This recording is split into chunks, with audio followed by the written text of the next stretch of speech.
World War II veteran Garland M. Connor of Kentucky died 20 years ago at the age of 71.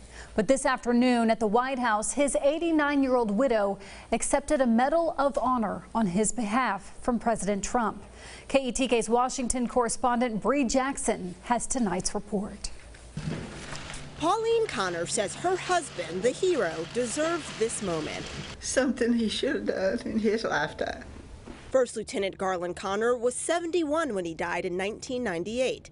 20 years later, President Donald Trump awarded Lieutenant Connor's Medal of Honor to his widow, Pauline. He takes his rightful place in the eternal chronicle of American valor. Lieutenant Connor's heroic actions during World War II saved many American lives. He runs out in front of the Allied lines with a telephone and a radio to be able to call in artillery on the advancing Germans. Historian Eric Villard says Connor went far above the call of duty. As Nazi forces closed to within 10 yards of him, he directed artillery fire onto his own position, risking his life to save his brothers. Because he thought it was the right thing to do, and he wanted to be there to the very end. For years, family and friends fought for Garland Connor to receive the Medal of Honor. They kept fighting through each rejected application and even took their case to court, where they finally proved that Garland Connor deserved our nation's highest honor for valor. With this medal, the hero, who was once a Kentucky farm boy,